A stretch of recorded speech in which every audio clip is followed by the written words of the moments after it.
Hello विद्यार्थी मित्रांनो, कसे आहात? मजेत ना? मजेतच राहायला हवं, right? I am Sushant, your physics teacher. I welcome you all on this India's most powerful educational platform that is Physics Wallah. Summary ह्या सिरीज मध्ये आज मी तुमच्या समोर घेऊन आलेलो आहो नेक्स्ट लेक्चर, ज्याचं नाव आहे सुपरपोजिशन ऑफ वेव्स. येस बाळांनो, सुपरपोजिशन ऑफ वेव्स बद्दल आज इथे आपण डिस्कस करणार आहोत. त्याची समरी बघणार आहोत within 60 minutes. Right? So let start. काय काय बघणार आहोत याच्यामध्ये आपण ते थोडंसं एकदा थोडक्यात बघू. आपण इंट्रोडक्शन बद्दल बघणार आहोत थोडंसं, ठीक आहे, वेव्स काय असतात वगैरे वगैरे. प्रोग्रेसिव्ह वेव्ह बघणार आहोत आपण. त्यानंतर रिफ्लेक्शन ऑफ वेव्स, मग ती लॉन्जिट्युडनल असो किंवा आपली ट्रान्सवर्स असो. मग सुपरपोजिशन ऑफ वेव्स, येस, हाच तो टॉपिक आहे ज्याच्यावर पूर्ण चॅप्टरचं नाव दिलेलं आहे, राईट?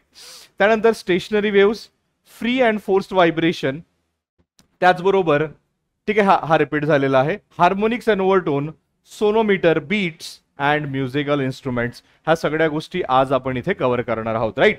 चला तर सुरू करूया इंट्रोडक्शन मध्ये. ठीक आहे, इंट्रोडक्शन मध्ये बघा, एक सिंपल आणि शॉर्ट इंट्रोडक्शन तुम्हाला देते. वेव्ह म्हणजे काय? Wave is nothing but a disturbance created in the medium. जसं फॉर एक्झाम्पल मी बोलतोय, तुम्हाला आवाज येत आहे ऐकू. हे कसं येत आहे? कारण मी मीडियम मध्ये एक डिस्टर्बन्स क्रिएट करतोय. ते डिस्टर्बन्स तुमच्या कानापर्यंत पोहोचतंय आणि तुम्हाला ऐकायला येत आहे मी काय बोलतोय. अगदी त्याच प्रकारे ज्या प्रकारे आपण एका संत पाण्यावर, म्हणजे संत पाणी असतो ना, बिलकुल स्टिल वॉटर असतो, त्याच्यावर जेव्हा आपण एक गोटा टाकतो असा, तर ती जे डिस्टर्बन्स आहे ते समोर समोर समोर समोर जाते. आलं का लक्षात मी काय म्हणतोय? That is nothing but wave. तर वेव्ह काय आहे? Disturbance in the medium, that is wave. बरोबर? मग जेव्हा दोन डिस्टर्बन्स एका जागी येऊन पडतात तेव्हा त्याला काय म्हणूया आपण? Superposition of wave. सुपरपोजिशन म्हणजे आपण असं म्हणू शकतो की एकावर एक आलं. ऍक्सिडेंट आपण जसं झालं म्हणतो, राईट? पण ऍक्सिडेंटमध्ये आपण बघतो दोघांनाही हार्म होतं, पण तसं इथे काही होत नाही. जेव्हा दोन वेव्ह एका जागी येतात, एक वेव्ह इकडून येत आहे, एक वेव्ह इकडून येत आहे, तर दोनही वेव्ह आपला डिस्टर्बन्स त्या जागेवर प्रोड्यूस करतात आणि प्रोड्यूस केल्यावर ते आरपार निघून सुद्धा जातात, राईट? याला म्हणूया आपण सुपरपोजिशन ऑफ वेव्स. आपल्याला माहिती आहे वेव्हचं इक्वेशन आपण असं डिस्क्राईब करू शकतो इन स्पेस अँड टाइम मध्ये, A sine K X omega T plus phi, right? याला सोडा, हा राहू द्या, ठीक है, इसको आप इग्नोर करिए, ठीक है, एक सेकंड. हा एक्सप्रेशन आपण घेऊया, y1 is equal to A sine omega T plus phi one. ठीक आहे बेटा, हा एक्सप्रेशन तुम्ही इथे घ्या लक्षात.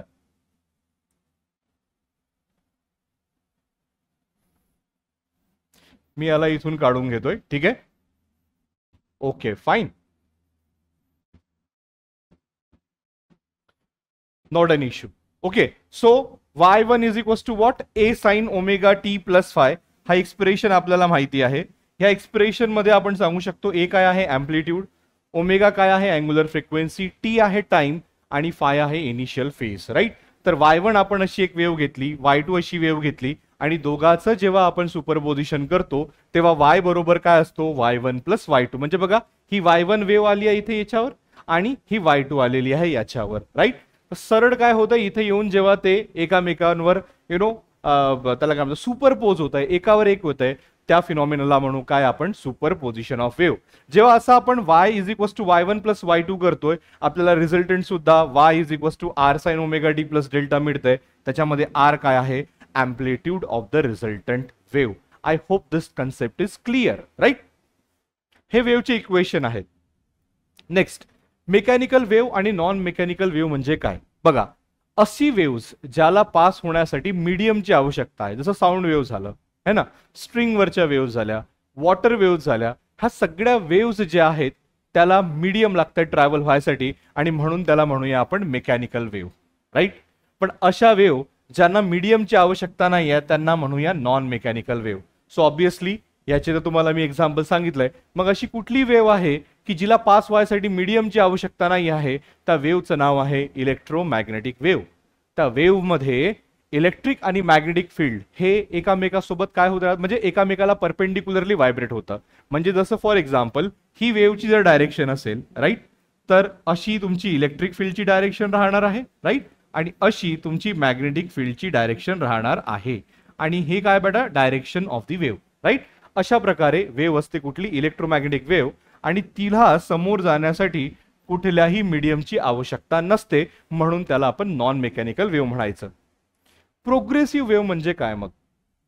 अशी वेव्ह जी सतत जात राहते, जिला समोर जाण्यासाठी कुठलीही अडचण नाही, कुठलाही अडथळा नाही, अशा वेव्हला आपण काय म्हणूया? Progressive wave. बघा, the wave which travels through a medium without damping or obstruction. Damping म्हणजे काय?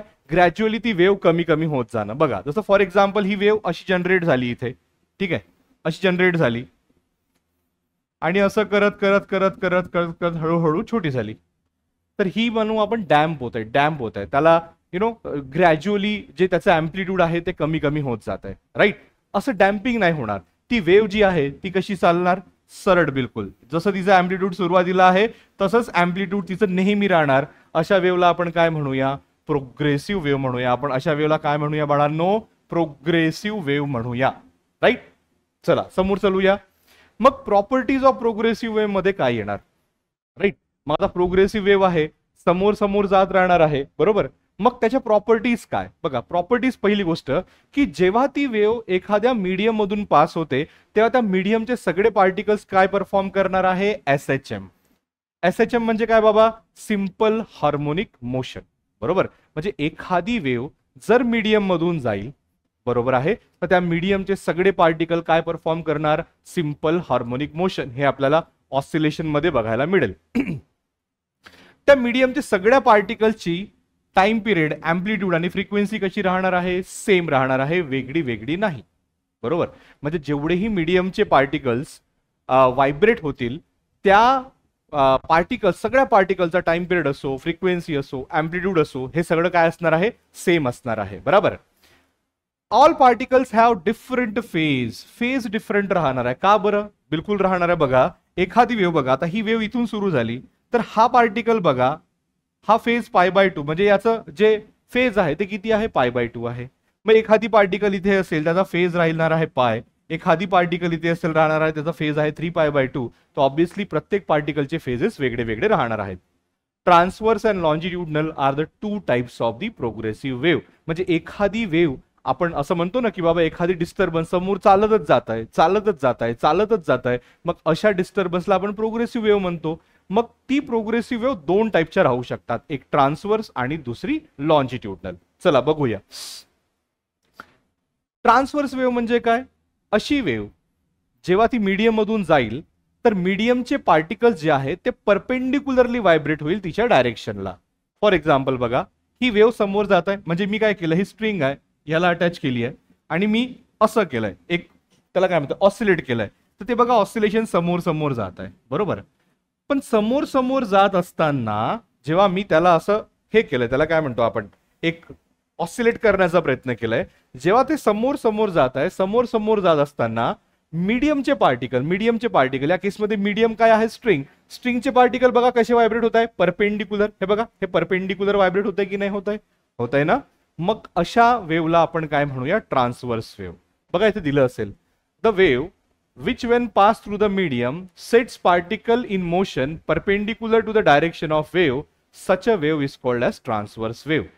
मग अशी वेव्ह रेअरर मधून डेन्सर मध्ये जात असेल, राईट, अशी वेव्ह रेअरर मधून डेन्सर मध्ये जात असेल तर जर आपण क्रेस्ट डेन्सरला दिलं तर वापस आपल्याला ट्रफ मिळतं. बघा, हे असं उंचवटा वर असेल तर क्रेस्ट, खाली असेल तर ट्रफ. म्हणजे एखादी ट्रान्सवर्स वेव्ह जर मी अशी काढत असेल, राईट, तर हे काय आहे? क्रेस्ट. हे काय आहे? ट्रफ. हे काय आहे? क्रेस्ट. हे काय आहे? Trough, right. तर जर रेअरर मीडियम मधून डेन्सर मीडियम मध्ये ट्रान्सवर्स वेव्ह जात असेल तर जाताना जर क्रेस्ट केली असेल तर येताना आपल्याला ट्रफ मिळतं. This is in accordings with the Newton's third law of motion. बरोबर. कसं? हा पार्टिकल म्हणजे ही जेव्हा क्रेस्ट इथे येण्याचा प्रयत्न करते तर इथल्या पार्टिकलला वर ढकलण्याचा प्रयत्न करते, पण ते रिजिड आहे, ते डेन्सर आहे. अपोजिट रिॲक्शन काय होणार? तेच त्याला खाली ढकलण्याचा प्रयत्न करेल आणि कारण की हे रिजिड आहे म्हणून त्याला खाली ढकलण्यामध्ये यशस्वी होईल आणि म्हणूनच तो समोर समोर म्हणजे जाताना असं जाईल पण येताना तो खाली कळत येईल. म्हणून आपण म्हणतो की जेव्हा ट्रान्सवर्स वेव्ह रेअरर मधून डेन्सर मध्ये जाते तर जर जाताना क्रेस्ट गेली असेल तर येताना ट्रफ येते, किंवा जाताना ट्रफ गेली असेल तर येताना क्रेस्ट येते. पण याच्या उलट जर डेन्सर मधून रेअरर मध्ये जात असेल, बरोबर, एखादी ट्रान्सवर्स व्हायब्रेशन किंवा ट्रान्सवर्स वेव्ह डेन्सर पासून रेअरर मध्ये जात असेल तर जाताना जर क्रेस्ट गेली असेल तर येताना पण क्रेस्ट येते, आणि जाताना जर ट्रफ गेली असेल तर येताना सुद्धा ट्रफ येते. याला इंग्लिश मध्ये कसं म्हणायचं? When transverse wave passes from rarer medium to the denser medium, then crest will come back as a trough and the trough will come back as a crest when wave passes from rarer to denser medium. But when wave passes from denser to rarer medium, crest is reflected as crest and trough is reflected as trough. That's it. एवढं लक्षात ठेवायचं. मग हेच जर आपण longitudinal वेव्हची गोष्ट केली, तुम्हाला माहिती आहे लॉन्जिट्युडनल वेव्ह मध्ये क्रेस्ट आणि ट्रफ नाही राहत, त्याच्यामध्ये राहतं rarefaction and compression, right. आणि लॉन्जिट्युडनल वेव्ह काय असते बघा, ट्रान्सवर्स वेव्ह जेव्हा सरळ जाते, बरोबर आहे, तर मीडियमचे पार्टिकल त्याला परपेंडिक्युलरली व्हायब्रेट होतात. पण लॉन्जिट्युडनल वेव्ह जेव्हा एखाद्या मीडियम मधून जाते तेव्हा मीडियमचे पार्टिकल त्याला असं पॅरलली व्हायब्रेट होतात. आलं का लक्षात? जिथे जास्त कॉम्प्रेशन असेल त्याला कॉम्प्रेशन म्हणू, जिथे पार्टिकल जवळ जवळ आले त्याला काय म्हणूया आपण? कॉम्प्रेशन म्हणूया. आणि जिथे पार्टिकल दूर दूर आहे त्याला काय म्हणूया आपण? रेअर फॅक्शन म्हणूया. बरोबर. डेफिनेशन बघा कशी असते. The wave which when pass through the medium sets particle in motion parallel to the direction of wave, such a wave is called as what? Longitudinal wave, right. मग बघा, जेव्हा longitudinal wave rarer मधून denser कडे जाते तर compression गेली तर compression परत येते, आणि रेअर फॅक्शन गेली तर रेअर फॅक्शन परत येते. केव्हा? जेव्हा रेअरर टू डेन्सर जाते. पण याच्या उलट जेव्हा डेन्सर टू रेअरर मध्ये जाते तेव्हा कॉम्प्रेशन रेअर फॅक्शन म्हणून परत येते आणि रेअर फॅक्शन कॉम्प्रेशन म्हणून परत येते, राईट. थोडंसं उलट आहे ट्रान्सवर्स आणि याचं. बघा इथे सगळं लिहून दिलेलं आहे तुम्हाला, राईट. हे बघा इथे काय, when longitudinal wave travels from rarer to denser medium, then the compression is reflected as compression and rare faction is reflected as rare faction. Whereas when the longitudinal wave transfers from denser to rarer medium, then rare faction is reflected as compression and vice versa. बरोबर आहे. याचा अगदी उलट होते आपल्या transverse wave मध्ये होते, right. समोर चालूया सुपरपोजिशन ऑफ वेव्हज. बघा हे तर तुम्हाला मी आधीच सांगितलं की जेव्हा दोन डिस्टर्बन्स एका जागी येतात तेव्हा त्याला काय म्हणूया आपण? सुपरपोजिशन ऑफ वेव्ह म्हणूया, राईट. मग बघा त्याला डेफिनेशननी आपण कसं म्हणू शकतो? Wien to or more waves, जेव्हा दोन किंवा दोनपेक्षा जास्त waves travelling through a medium reach simultaneously, इथे पाहिजे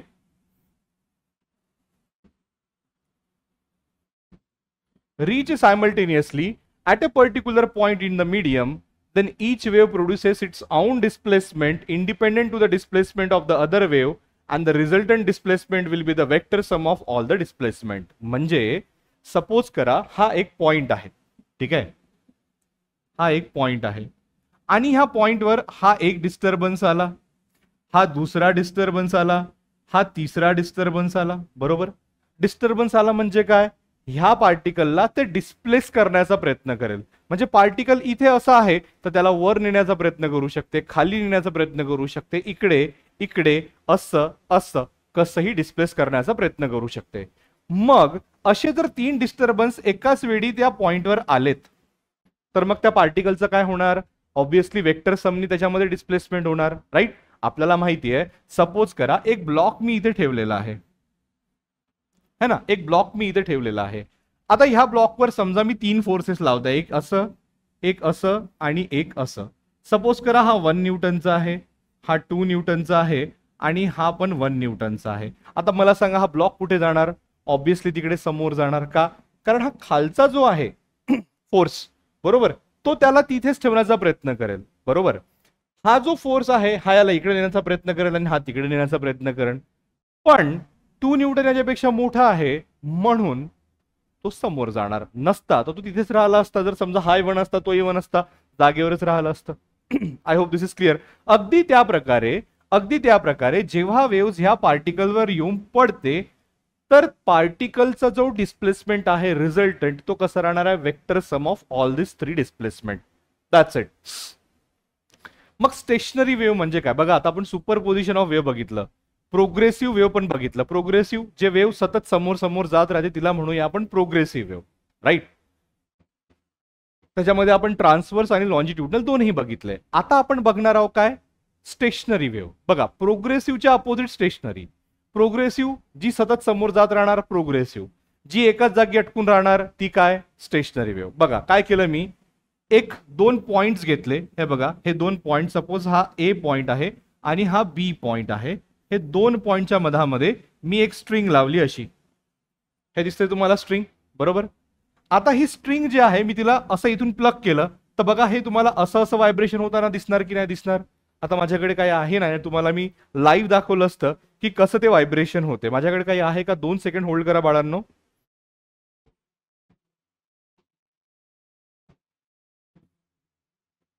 हा मिळाला बघा मला, हे बघा हे एक स्ट्रिंग आहे राईट, 2 मिनिटं,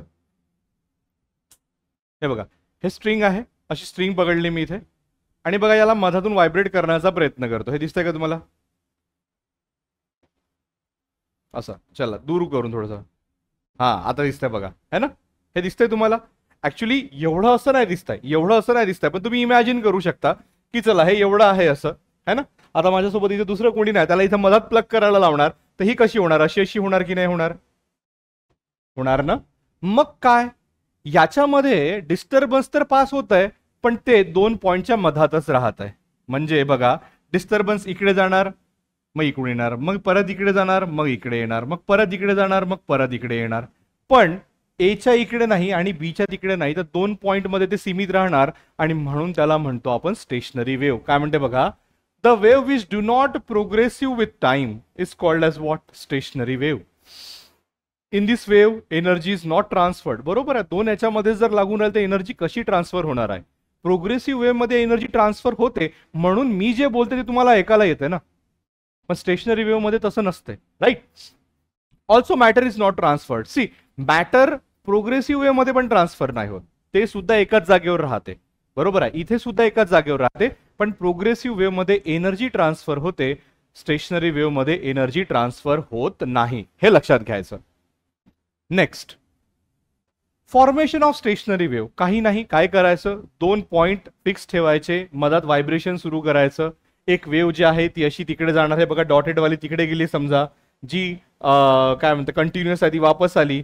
जेव्हा जाणारी आणि येणारी वेव्ह एकामेकासोबत इंटरफिअर होईल, सुपरपोज होईल, तर आपल्याला रिझल्टंट काय मिळणार आहे, स्टेशनरी वेव्ह. काय म्हणतं बघा, Wien two waves travelling in the same medium having same amplitude, time period and frequency but travels in the opposite direction, superimpose, then the resultant wave is the stationary wave. हे बघा इथे stationery wave तुम्हाला दिसतंय कशी, बघा हे इकडून येणारी ही अशी वेव्ह पकडा आणि जाणारी ही अशी वेव्ह पकडा. ह्या दोन अशा वेव्हज आहेत जे सगळ्याच बाबतीत सारखे आहेत, अँप्लिट्यूड म्हणा, फ्रिक्वेन्सी म्हणा, वेव्हलेंथ म्हणा, सगळ्याच बाबतीत सारखे आहेत, पण त्यांची जी डायरेक्शन आहे ती अपोजिट आहे.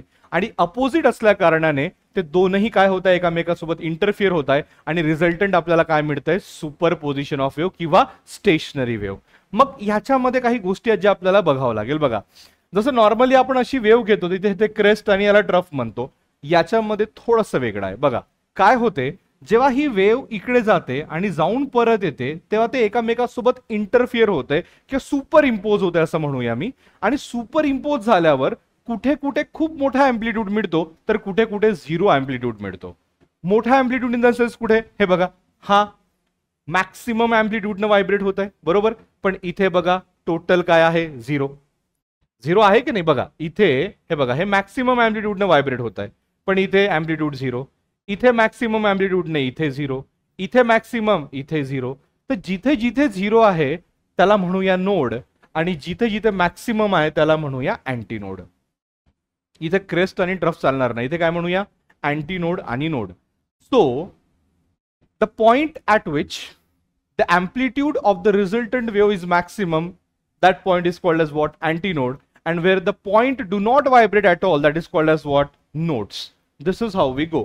तर these are the characteristics of what, stationary wave, nodes आणि antinodes. बघा नोड्स कुठे फॉर्म होत आहे, एक्झॅक्टली आपण जे क्रेस्ट म्हणतो त्याच्यावर फॉर्म होतोय. इथे पहिला नोड पकडा, इथे दुसरा नोड पकडा, दोन नोड्स मधला अंतर किती आहे, λ/2. एक अगदी सेमच नोड, दोन नोड मध्ये किती अंतर आहे, ते पण λ/2, कारण एवढा अंतर म्हणजे काय, λ/2, एवढा अंतर काय, λ/2. मग एक नोड आणि अँटीनोड मध्ये काय आहे, किती अंतर आहे, तर λ/4. सिंपल आहे बिलकुल. प्रत्येक इथे जेही पार्टिकल आहे प्रत्येकाचे अँप्लिट्यूड वेगवेगळे आहेत, सारखे नाही. प्रोग्रेसिव्ह मध्ये प्रत्येकाचे अँप्लिट्यूड सारखे असतात पण फेज वेगळे असतात. ह्या केसमध्ये बघा प्रत्येकाचे अँप्लिट्यूड वेगळे वेगळे आहे. अँप्लिट्यूड मॅक्सिमम पासून 0 पर्यंत तुम्हाला मिळून जाणार, राईट. एका लूपमध्ये पार्टिकल एका फेजमध्ये असेल तर दुसऱ्या लूपमधले पार्टिकल दुसऱ्या फेजमध्ये असतात. म्हणजे एका लूपमधले, म्हणजे हा जो लूप तुम्हाला दिसतोय ना, हा गोल लूप, ह्या लूप, म्हणजे ह्या लूपमधले पार्टिकल एका फेजमध्ये असतील, ह्या लूपमधले पार्टिकल एका फेजमध्ये असतील, अशी गोष्ट असते. बाकी सगळं नॉर्मली आपण जे बघतो तसंच असते, राईट. मग कुठे कुठे नोड आणि कुठे कुठे अँटी नोड मिळेल त्याच्यासाठी आपल्याला इक्वेशन सॉल्व्ह करून ते कंडिशन्स काढावं लागतात. पण आपल्याकडे तेवढा वेळ नसल्यामुळे, समरी सिरीज असल्यामुळे मी तुम्हाला डायरेक्ट इथे कंडिशन फॉर नोड्स दिलंय. जिथे जिथे x बरोबर 2p-1 λ/4 असेल आणि p ची व्हॅल्यू 1 2 3 असेल तिथे तिथे आपल्याला मिळेल नोड. आणि जिथे जिथे x ची व्हॅल्यू λp/2 असेल, जिथे p इज इक्वल टू 0 1 2 3 असेल तिथे आपल्याला मिळेल अँटी नोड. सर हे तुम्ही काय सांगताय बघा. सपोज p1 करा, p1 केलं तर 2 - 1 किती 1 म्हणजे λ/4. तर λ/4 वर तुम्हाला काय मिळतंय, नोड्स. म्हणजे सुरुवातीपासून λ/4 ला तुम्हाला काय मिळेल, नोड्स. मग दुसरा नोड कुठे मिळेल, इथे 2 लावायचं, 2 इंटू म्हणजे p2 घ्यायचं, मग 2 × 2 किती होईल 4, 4 - 1 3. सो 3 λ/4 वर तुम्हाला काय मिळेल, परत एक दुसरा नोड मिळेल. अगदी त्याच प्रकारे 0 पॉइंटवर तुम्हाला अँटी नोड मिळेल. मग 1 इथे पुटअप केलं तर λ/2 वर तुम्हाला अँटी नोड मिळेल. असं करत करत समोर मिळेल. तर इथे या कंडिशन सॅटिस्फाय नाही होत आहे. म्हणजे इथे जर आपण बघितलं तर 0th पोझिशनवर तुम्हाला नोड दिसतंय है ना, आणि λ/4 वर अँटी नोड दिसतंय. पण इथे आपल्याला उलट्या कंडिशन्स मिळाल्या होत्या. इथे आपल्याला मिळाला होता λ/4 वर नोड आणि नंतर मिळाला होता अँटी नोड. ऍक्च्युली काय आहे, ही डायग्राम ह्या रिलेशनशी संबंधित नाही आहे. म्हणजे आहे पण फक्त लेबल्ससाठी. जर हे एक्सप्रेशन पाहिजे असेल तर तुम्हाला डायग्राम कुठली कन्सिडर करावं लागतं, ही डायग्राम तुम्हाला कन्सिडर करावं लागतं. बघा सांगतो. सपोज करा एक रिजिड सपोर्ट आहे असं, आणि याच्यावर मी एक वेव्ह फॉर्म करतोय. तर जेव्हा मी एखादी स्ट्रिंग पकडून असं प्लग करतोय तर इथे नोड याचा चान्सेस नाही. इथे काय येणार आहे, अँटी नोड. म्हणजे सुरुवात होईल इथून अशी आणि ही जाणार अशी समोर. आलं का लक्षात. ही जाणारी वेव्ह आणि येणारी वेव्ह मी दुसऱ्या लाईननी करतोय बघा, येलो लाईननी.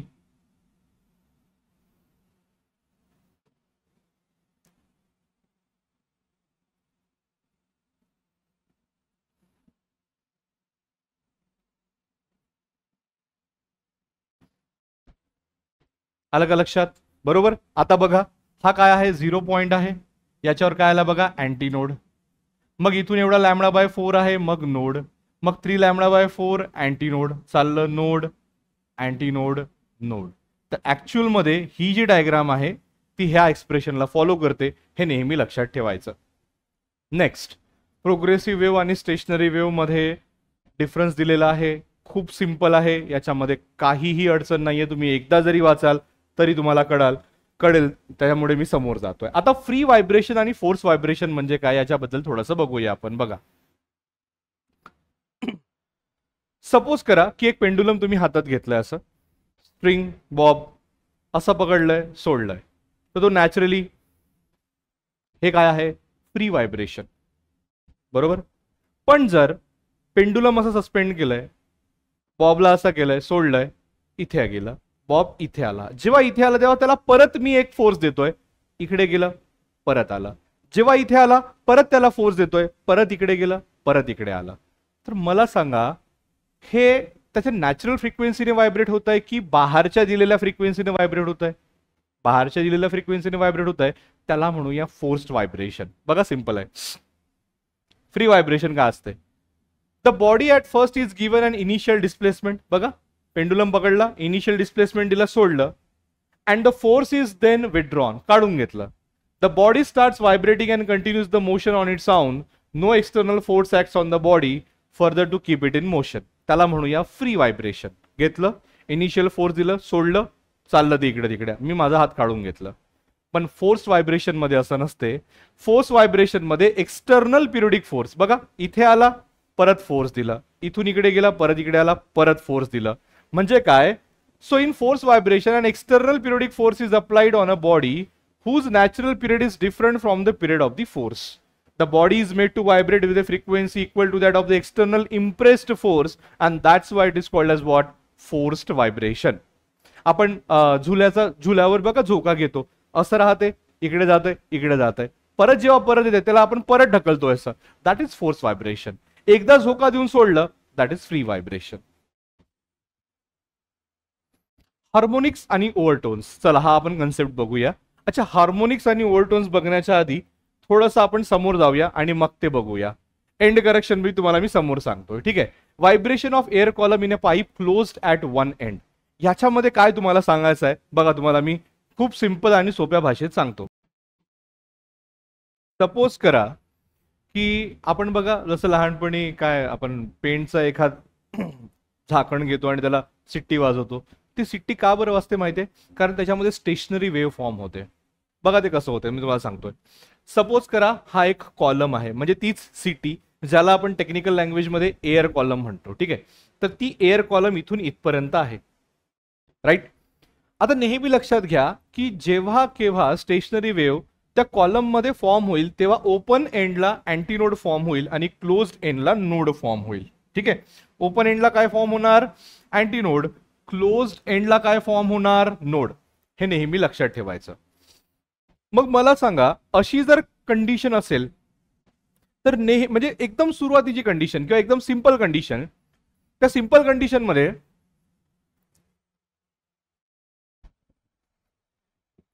कंडिशन मध्ये ओपन एंडला अँटीनोड आणि क्लोज एंडला नोड असं जर फॉर्म होईल तर ही सिच्युएशन येणार नाही का की इथे अँटीनोड आणि इथे नोड. आता तुम्ही आताच बघितलं नोड आणि अँटीनोड मध्ये किती म्हणजे वेवलेंथ असते? λ/4. आणि तीच λ/4 म्हणजे काय? ही लेंथ झाली. आता बघा इथे L इज इक्वल टू λ/4, बरोबर. ह्याला जेव्हा तुम्ही V is equal to n lambda या फॉर्म्युलामध्ये टाकता है ना, V इज इक्वल टू म्हणजे velocity of sound is equal to what? Frequency आणि वेवलेंथ असा एक फॉर्म्युला असतो. या फॉर्म्युल्यामध्ये जेव्हा आपण ही व्हॅल्यू पुटअप करतो लॅम्बडाची, तेव्हा आपल्याला सुरुवातीची फ्रिक्वेन्सी n बरोबर V/4L मिळते, राईट. ह्या फ्रिक्वेन्सीला म्हणायचं आपण फंडामेंटल फ्रिक्वेन्सी किंवा फर्स्ट हार्मोनिक. याला असं का बरं म्हणतात हे मी सांगतोय, फक्त लक्षात ठेवायची. ही जी पहिली फ्रिक्वेन्सी आहे याला म्हणायचं फंडामेंटल फ्रिक्वेन्सी किंवा फर्स्ट हार्मोनिक. आता नॉर्मली कसं असते, हा अँटीनोड एक्झॅक्टली ह्या लाईनला नाही फॉर्म होत, याच्या जस्ट थोडंसं वर फॉर्म होते. म्हणजे फॉर एक्झाम्पल असं ट्यूब जर असेल ना, तर नोड इथे फॉर्म नाही होत, इथे फॉर्म होते हलकासा वर. आता इथे जास्त अंतर आहे पण हलकासा वर. हे बघा इथे हलकासा वर आहे, तुम्हाला दिसतंय का इथे? येस, हलकासं वर आहे, बरोबर. मग जे हलकासं वर आहे तर तो इथून त्याच्या एंड पर्यंतच्या एवढ्या डिस्टन्सला म्हणतात ई. ई म्हणजेच काय? एंड करेक्शन, है ना. ई म्हणजे काय? End correction. आणि त्याचा फॉर्म्युला बघा इथे आपल्याला दिलेला आहे. ई बरोबर काय? 0.3d. डी म्हणजे काय आहे? Diameter of the tube. हे बघा, हा जो ट्यूब आहे त्याचा हा काय इथून इथपर्यंत काय राहणार आहे? डायमीटर. तर त्या डायमीटरला 0.3 ने मल्टिप्लाय केलं तुम्हाला काय मिळणार आहे? End correction. तो प्रत्येक वेळी टोटल लेंथ जी ट्यूब असते ना त्याच्यामध्ये ऍड करायचा आहे. म्हणजे सपोज करा ही लेंथ जर समजा स्मॉल एल असेल आणि एंड करेक्शन जर ई असेल, तर जी लेंथ ऑफ एअर कॉलम आहे एल बरोबर काय होणार आहे? Small L plus E. इथे दिले असेल, कुठे दिलंय का? हे बघा, हा एल आहे ना, एल म्हणजे काय? Small L plus E. असं का बरं? ही काय आहे? लेंथ ऑफ द ट्यूब आणि ई काय आहे? End correction. ते आपल्याला का बरं टाकावं लागतं? कारण अँटीनोड जे आहे ते एक्झॅक्ट वर फॉर्म नाही होत, म्हणजे त्याच्या लाईनवर फॉर्म नाही होत, त्याच्या जस्ट वर फॉर्म होतं.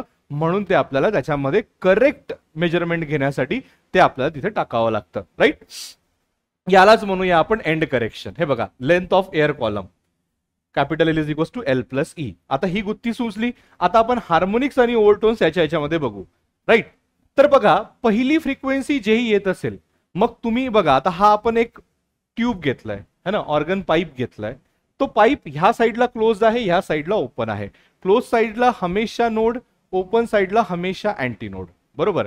पण पाईप जर आपण दोनही साईडनी ओपन घेतलं तर दोनही साईडनं काय येणार आहे? अँटीनोड येणार आहे. हे लक्षात ठेवायचं.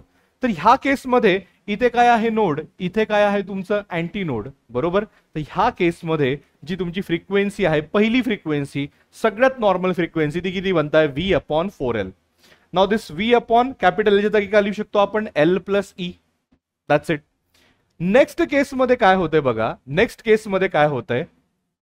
इथे अँटीनोड आणि इथे नोड हे तर पक्का राहीलच, पण त्याच्यापेक्षा आपण थोडंसं एक वरची लेवल चालतोय, तर ही अशी याच्यामध्ये वेव्ह सेटअप होतंय, ज्याच्यामध्ये एक दोन अँटीनोड आणि दोन नोड असे फॉर्म होतील.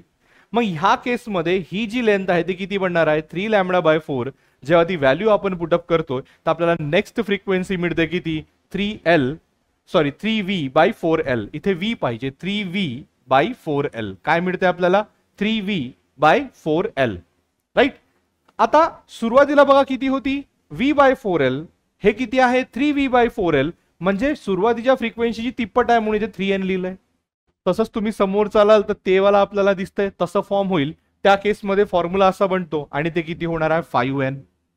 म्हणजे जी पहिली फ्रिक्वेन्सी होती त्याची दुप्पटवाली फ्रिक्वेन्सी नाही आहे, तिप्पटवाली आहे, चौपटवाली नाही आहे, पाचपटवाली आहे. म्हणजे मी असं म्हणू शकतो की याच्यामध्ये सगळे ऑड हार्मोनिक्स प्रेझेंट आहे. बरोबर आहे, आलं का लक्षात? मी परत एकदा सांगतो, सगळेजण लक्ष द्या. बघा, जेव्हा एक pipe close at one end, इथे one end open at one end, अशामध्ये आपण स्टेशनरी वेव्ह सेटअप करतो, तर एकदम सिम्पलेस्ट मोडमध्ये काय होतंय, इथे अँटीनोड आणि इथे नोड फॉर्म होत आहे. आलं लक्षात? मग त्या केसमध्ये मला काय काढायचं आहे, त्याची फ्रिक्वेन्सी काय ते काढायची आहे. फ्रिक्वेन्सी काढण्यासाठी माझ्याकडे फॉर्म्युला आहे v = फ्रिक्वेन्सी इंटू लॅम्बडा. तर फ्रिक्वेन्सी बरोबर v/λ. मग ह्या केसमध्ये v काय आहे, वेलोसिटी ऑफ साऊंड. लॅम्बडा काय आहे, वेवलेंथ जी इथे सेट झाली आहे. पण जी इथे वेवलेंथ सेट झालेली आहे त्याचा आणि लेंथ ऑफ एअर कॉलमचं रिलेशन किती आहे, l = λ/4. मग लॅम्बडा बरोबर काय मिळणार आहे, 4l. बघा, तर मी इथे 4l लिहिलं आणि ही मला मिळाली सिम्पलेस्ट फ्रिक्वेन्सी, पहिली फ्रिक्वेन्सी. आणि जी ही कोणती पहिली फ्रिक्वेन्सी असते तिला म्हणूया आपण फंडामेंटल फ्रिक्वेन्सी किंवा त्यालाच म्हणूया फर्स्ट हार्मोनिक. राईट. मग सेकंड हार्मोनिक कोणती, जर मल्टिप्लाय बाय 2 केलं तर सेकंड, मल्टिप्लाय बाय 3 केलं तर थर्ड हार्मोनिक, 4 केलं मल्टिप्लाय बाय तर 4 हार्मोनिक. म्हणजे इथे n हा फर्स्ट हार्मोनिक आहे, तर 2n काय होणार, सेकंड हार्मोनिक. 3n काय आहे, थर्ड हार्मोनिक. 4n काय आहे, फोर्थ हार्मोनिक. 5n काय आहे, फिफ्थ हार्मोनिक. पण ह्या केसमध्ये जेव्हा मी नेक्स्ट व्हायब्रेशन बघतो त्या सेकंड n नाही मिळतंय किंवा 2n नाही मिळतंय, मला किती मिळतंय, 3n मिळतंय. मग त्यानंतर परत काय मिळतंय, 4n नाही मिळतंय, मला 5n मिळतंय. बरोबर. म्हणजे मी काय म्हणू शकतो, ह्या केसमध्ये n प्रेझेंट आहे, 2n नाही, 3n प्रेझेंट आहे, 4n नाही, 5n प्रेझेंट आहे, 6n नाही. म्हणजे बघा हे ऑड नंबर दिसतेत ना, म्हणून याला काय म्हणतात, odd harmonics are present in a pipe closed at one end. That's it. तुम्हाला नॉर्मली जर समजा कुठला फॉर्म्युला काढायचा असेल तर आपण तसं काढू शकतो. आता चालू आपण ओव्हरटोन. ओव्हरटोन म्हणजे काय बघा, इथेच मी क्लिअर करतो. हा first harmonic, second harmonic, third, fourth, fifth. ह्या केसमध्ये ऍक्च्युली मला सेकंड हार्मोनिक आणि फोर्थ हार्मोनिक नाही मिळत आहे, मला डायरेक्ट 3 आणि 5 मिळत आहे, म्हणजे ऑड मिळत आहे. मग ओव्हरटोन म्हणजे काय, पहिली फ्रिक्वेन्सी सोडली की नंतरची जी फ्रिक्वेन्सी आहे पहिली तिला म्हणूया फर्स्ट ओव्हरटोन, जी ऍक्च्युली प्रेझेंट असते. बरोबर. आता ह्याच्या नंतरची हार्मोनिक हे 2 आहे, पण इथे प्रेझेंट आहे का, ती नाही आहे. प्रेझेंट असणारी कोणती आहे, 3n, तर ही झाली फर्स्ट ओव्हरटोन. त्यानंतर दुसरी कोणती आहे, 5th n, तर ती हे किती झाली, सेकंड ओव्हरटोन. आला का लक्षात मी काय म्हणतोय, फर्स्ट ओव्हरटोन, सेकंड ओव्हरटोन कळलं का? बघा, हार्मोनिक्स म्हणजे काय, पहिली फ्रिक्वेन्सी आणि त्याची इंटिग्रल मल्टिपल. जर n पहिली फ्रिक्वेन्सी असेल तर फर्स्ट हार्मोनिक, मग 2n second harmonic, 3n third harmonic, 4n fourth harmonic. Harmonics present राहू शकतात किंवा प्रेझेंट नाही राहू शकत. ह्या केसमध्ये बघा फक्त ऑड हार्मोनिक प्रेझेंट आहे, म्हणजे n, 3n, 5n, 2n आणि 4n याच्यामध्ये नाही. मग ओव्हरटोन्स काय आहेत, पहिली फ्रिक्वेन्सीच्या नंतर जी नेक्स्ट फ्रिक्वेन्सी आहे ती फर्स्ट ओव्हरटोन, मग त्याच्यानंतरची जी नेक्स्ट फ्रिक्वेन्सी आहे ती सेकंड ओव्हरटोन, आणि ती ऍक्च्युली प्रेझेंट असते. बघा याच्यामध्ये ही पहिली फ्रिक्वेन्सी आहे, याच्यानंतरची नेक्स्ट फ्रिक्वेन्सी जी ऍक्च्युअल मध्ये प्रेझेंट आहे ती कुठली आहे, 3n, तर ही काय होणार, फर्स्ट ओव्हरटोन. मग याच्यानंतरची नेक्स्ट फ्रिक्वेन्सी जी ऍक्च्युअली प्रेझेंट आहे ती किती, second overtone. I hope this is clear. बरोबर. तर हे बघा, मग पीएथ ओव्हरटोन, समजा फिफ्थ ओव्हरटोन, सिक्स्थ ओव्हरटोन असं तुम्हाला काढायचं आहे, हा फॉर्म्युला टाकायचं आणि आन्सर काढायचं. राईट. चला समोर चालूया. आता vibration of A column in a pipe open at both the end. आता सुरुवातीला आपण बघितलं क्लोज ॲट वन एंड किंवा ओपन ॲट वन एंड. आता ह्या केसमध्ये दोनही साईडला ओपन ठेवलंय, मग दोनही साईडला ओपन ठेवलं तर दोनही साईडला काय फॉर्म होणार आहे, अँटीनोड. तर सिम्पलेस्ट मोड ऑफ व्हायब्रेशन हा बनणार आहे. आता इथे बघा अँटीनोड अँटीनोड मधला अंतर किती, λ/2, म्हणजे कॅपिटल एल बरोबर λ/2. That's it. मग V is equals to N lambda हा आपण फॉर्म्युला यूज केला है ना. व्ही इज इक्वस टू काय, फ्रिक्वेन्सी इंटू लॅमडा. हा जर आपण फॉर्म्युला यूज केला तर त्या फॉर्म्युल्यानुसार फ्रिक्वेन्सीची व्हॅल्यू काय येत आहे, व्ही अपॉन लॅमडा. पण लॅमडा म्हणजे पहिल्या केसमध्ये काय येईल, 2L, कारण एल बरोबर λ/2, तर लॅमडा बरोबर काय येणार आहे, ट्वाइस एल. बघा इथे ट्वाइस एल लिहिलं. ही काय झाली तुमची first frequency, fundamental frequency, first harmonic, right. मग त्यानंतर बघा सेकंड मोड कुठला आहे, सेकंड मोड हा आहे ज्याच्यामध्ये 1 2 3 अँटीनोड आणि 2 नोड मिळालाय. बघा antinode to antinode λ/2, again antinode to antinode λ/2, म्हणजे टोटल लेंथ किती झालं लॅमडा आहे बघा, एल बरोबर लॅमडा इथे दिलेला आहे. बस तीच व्हॅल्यू पुटअप केली तर N1 बरोबर काय मिळाला, व्ही अपॉन λ1 म्हणजे V/L. आता बघा हा व्ही अपॉन ट्वाइस एल ला 2 नी मल्टिप्लाय केलं तर V/L मिळेल, म्हणजे जी पहिली फ्रिक्वेन्सी आहे त्याच्यात दुप्पट दुसरी फ्रिक्वेन्सी आहे. तसंच तुम्ही ह्याला सॉल्व्ह कराल बरोबर आहे, तर तुम्हाला तिसरी फ्रिक्वेन्सी किती मिळणार, 3N. म्हणजे ह्या केसमध्ये तुम्हाला N पण मिळतंय, राईट, 2N पण मिळतंय, 3N पण मिळतंय. असं तुम्ही समोर समोर गेलं तर सगळेच N मिळणार, म्हणजे सगळेच हार्मोनिक प्रेझेंट. हा first harmonic, second harmonic, third harmonic. Sir मग ओव्हरटोनचं काय, मी काय म्हटलं होतं, ओव्हरटोन म्हणजे काय, पहिली फ्रिक्वेन्सीच्या नेक्स्ट फ्रिक्वेन्सी लगेच आणि जी ऍक्च्युअल मध्ये प्रेझेंट आहे. आता याच्यानंतर नेक्स्ट फ्रिक्वेन्सी लगेच कोणती आहे, 2N, आणि ती ऍक्च्युअली प्रेझेंट आहे, तर ती काय होणार आहे तुमचं फर्स्ट ओव्हरटोन, राईट. मग त्यानंतर नेक्स्ट फ्रिक्वेन्सी किती आहे, 3N, ती किती होणार आहे तुमचं second overtone. 4N third overtone, 5th N fourth overtone, चाललं असं, राईट. अशा प्रकारे तुम्हाला हे बघायचं आहे.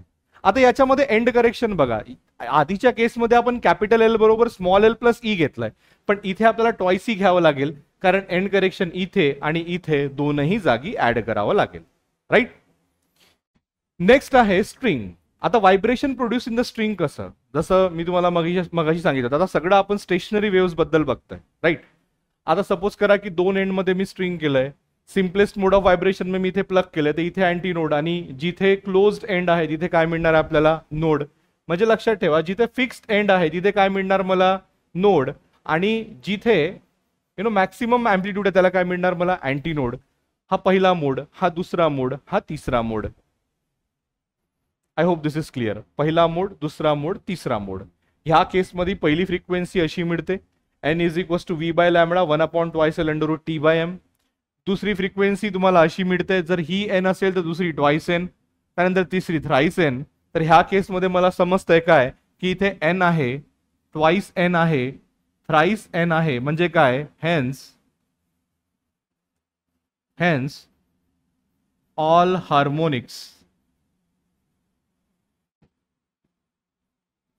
आर प्रेझेंट, है ना. आणि ओव्हरटोन याच्या आधी सांगितलं एक्झॅक्टली तसंच, काही वेगळं याच्यात बघायचं कारण नाही आहे.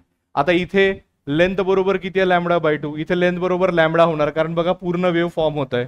इथे लेंथ बरोबर 3λ/2 होणार, कारण एक पूर्ण वेव्ह त्याच्यासोबत परत एक अर्धी वेव्ह, अशी वेव्ह तिथे फॉर्म झाली आहे. सोनोमीटर. आता बघा हा जो आपण आता फॉर्म्युला बघितला की frequency is equals to 1/2L √T/M, बरोबर आहे.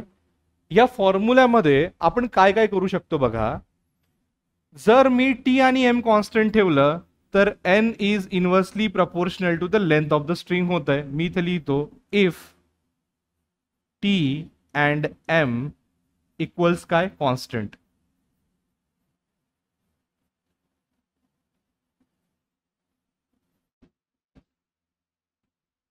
आलं लक्षात. त्याच प्रकारे फ्रिक्वेन्सी हे directly proportional to the root of tension असेल केव्हा, जेव्हा मास पर युनिट लेंथ आणि एल काय ठेवणार आपण, कॉन्स्टंट. अगदी त्याच प्रकारे फ्रिक्वेन्सी हे इनव्हर्सली प्रपोर्शनल टू काय राहणार आहे, मास पर युनिट लेंथ राहणार आहे, जर टेन्शन आणि लेंथ काय ठेवलं मी, कॉन्स्टंट, राईट. मी इथे लिहू शकतो if M and L equals constant. ठीक आहे. इथे मी काय लिहू शकतो, if T and L are constant.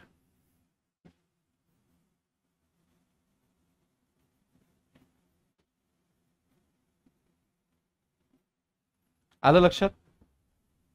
बरोबर. आता ह्याचेच प्रूफ आपल्याला सोनोमीटरनं मिळते. सरळ सरळ आहे. इथे दोन ब्रिज ठेवले बघा, हे दोन ब्रिज आहे पी आणि क्यू. एक स्प्रिंग घेतली आहे, इथून सोडत सोडत ती एका वेटला अटॅच केलेली आहे. ह्या बॉक्सवर हा सगळा सेटअप चाललेला आहे, तो हॉलो आहे. जेव्हा काय करू आपण इथे एक काय म्हणू एक ट्युनिंग फोर्क घेऊ, त्याला ट्यून करू आणि त्याला जेव्हा मी बॉक्सला इथे उभं ठेवेन तर हा एक पेपरचा जो तुकडा जो स्ट्रिंगवर राहील तो जोपर्यंत पडत नाही तोपर्यंत ते आपल्याला करावं लागणार आहे. सर आता हे काय सांगतं बघा, फ्री व्हायब्रेशन आणि फोर्स व्हायब्रेशन इथे कामी येते, ज्याला रेझोनन्स म्हणतात. बघा आपण फ्री व्हायब्रेशन बघितलंय की बा पेंडुलम पकडलं सोडलं चाललंय ते. फोर्समध्ये आपण त्याला पिरियोडिक फोर्स देत आहे. आता जर समजा दिलेला पिरियोडिक फोर्स हा नॅचरल फ्रिक्वेन्सी एवढे असेल किंवा दिलेली फ्रिक्वेन्सी ही नॅचरल फ्रिक्वेन्सी एवढी असेल तर ती गोष्ट व्हायब्रेट विथ मॅक्सिमम अँप्लिट्यूड. म्हणजे कसं बघा, आपण बसनी जातो, बसमध्ये सुरुवातीला गाडी एकदम आवाज करत नाही पण एका पर्टिक्युलर स्पीडवर खूप जास्त आवाज करतो, असा गर्र, आणि मग समोर थोडंसं एकदम नॉर्मल आवाज येतो, राईट? ते का बरं येतं? कारण त्या वेळेवर जे दिलेली फ्रिक्वेन्सी आहे ती नॅचरल फ्रिक्वेन्सी ऑफ बस एवढी असते आणि म्हणून ते मॅक्सिमम अँप्लिट्यूडने व्हायब्रेट होते, असं लक्षात ठेवायचं, राईट? मग ह्या केसमध्ये आपण काय करतोय, दोन ब्रिजच्या वर जेव्हा वायर पास करतोय तर त्या वायरची एक पर्टिक्युलर नॅचरल फ्रिक्वेन्सी असेल, त्या वायरवर जेव्हा आपण एक छोटासा कागदाचा तुकडा ठेवतोय आणि ट्युनिंग फोर्क ट्यून करून जेव्हा मी याला इथे उभा असं ठेवतोय, राईट, आणि जर ह्या ट्युनिंग फोर्कची फ्रिक्वेन्सी आणि वायरची फ्रिक्वेन्सी सारखी असेल तर wire vibrate with maximum amplitude आणि तेव्हा तो कागदाचा तुकडा त्याच्यावरून पडेल आणि तेव्हा आपल्याला समजेल काय की एवढ्या लेंथची जेही नॅचरल फ्रिक्वेन्सी आहे ती फ्रिक्वेन्सी ऑफ ट्युनिंग फोर्क आहे, हे आपल्याला समजायला येतं, राईट? सोनोमीटरनी तुम्ही laws of vibrating string proof करू शकता, law of length, law of tension, ह्या सगळ्या गोष्टी. ते काय असतं बघा, आता n is inversely proportional to l, तर मी असं म्हणू शकतो n1 l1 is equals to n2 l2 म्हणू शकतो. ते काय आहे? Laws of length. Laws of tension मध्ये काय येणार आहे? n1 upon root of t1 is equals to n2 upon root of t2. That is your laws of tension. सोपा आहे. समरीमध्ये याच्यामध्ये काही आपल्याला जास्त त्याच्यामध्ये वेळ घालवण्याची आवश्यकता नाही आहे, खूप इझिली तुम्ही वाचून हे करू शकता, राईट? बीट्स. बीट्स काय बघा, बीट्स तुम्हाला मी 2 मिनिटात सांगतो की कसा कन्सेप्ट आहे आणि किती. ठीक आहे, बघा बीट्स म्हणजे काय होतंय.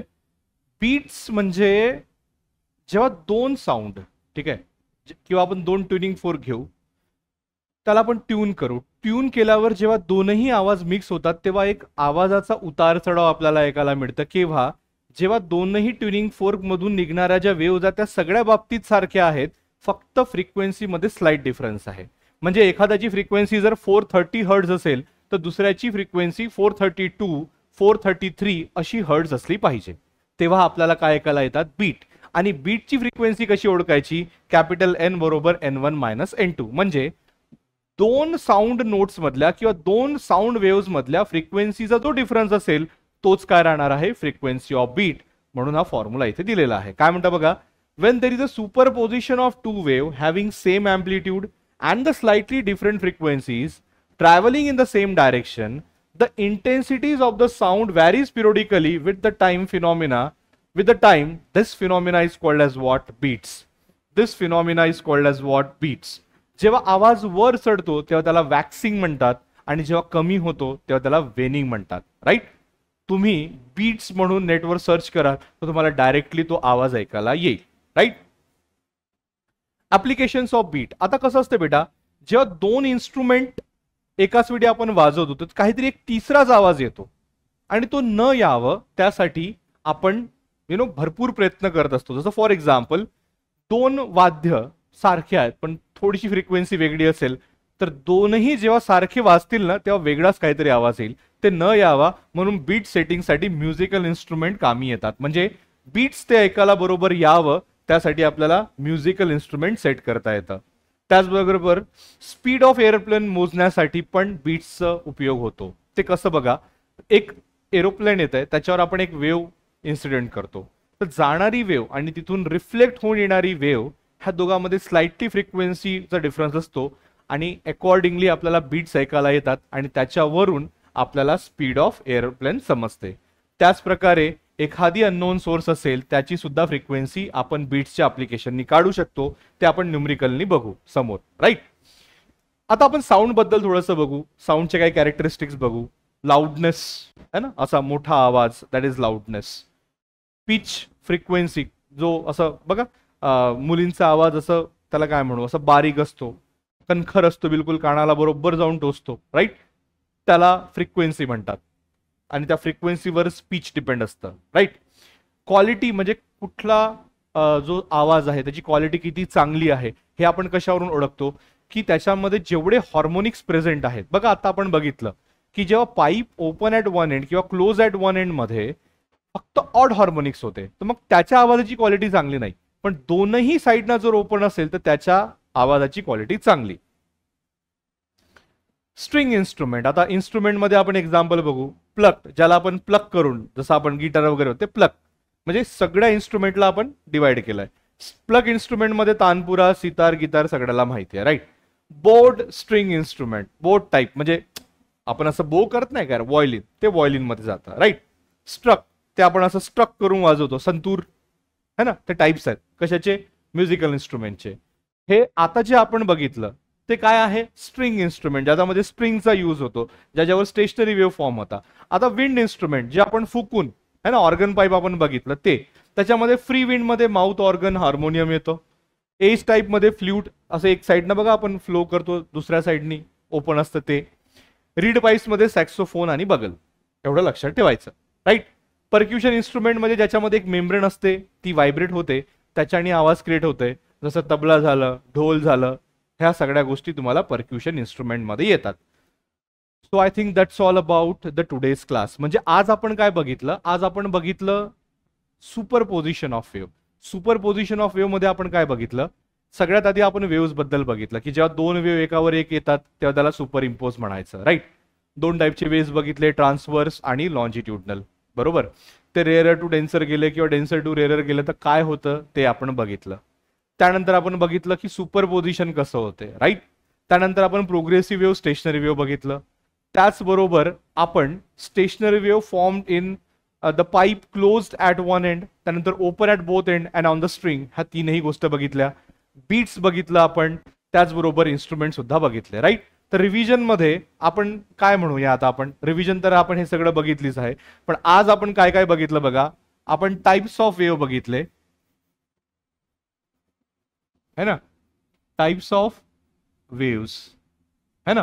विज कुठल्या कुठल्या बघितल्या, ट्रान्सवर्स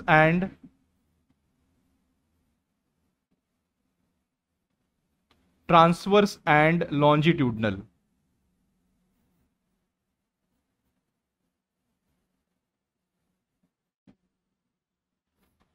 आलं लक्षात. त्याचबरोबर आपण काय बघितलं, सुपरपोजिशन.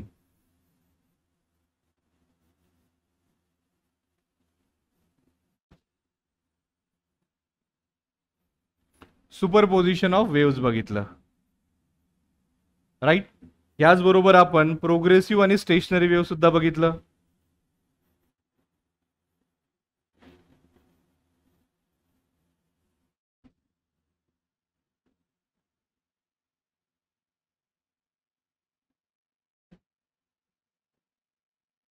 ठीक आहे.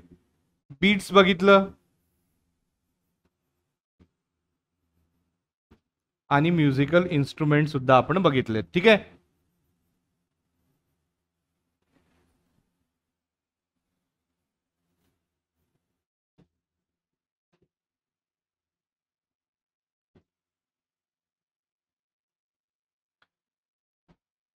चॅप्टर इम्पॉर्टंट आहे, एक्झाम मध्ये तुम्हाला याच्यावर भरपूर प्रश्न विचारतात, खास करून बीटवर तुम्हाला प्रश्न विचारू शकतात, राईट.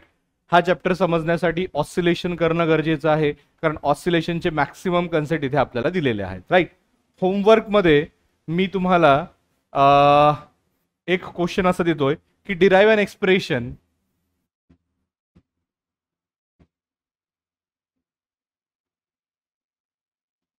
तुम्हाला एक्सप्रेशन डिराइव्ह करायचं आहे. Derive an expression for frequency of beat. There an expression for frequency of beats हे करा. आणि त्यानंतर एक परत प्रश्न म्हणजे असं, डिफरेंशिएट बिटवीन, ठीक आहे, प्रोग्रेसिव्ह वेव्ह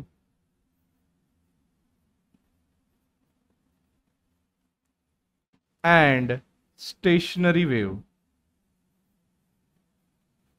ठीक आहे, हे दोन थोडंसं तुम्ही करून ठेवा, याचा तुम्हाला फायदा नक्कीच होईल. राईट, चला. So I think that's all for today. That's all for the summary of today's class. I hope that find you well in your studies. So that's all from my side. Thank you so much.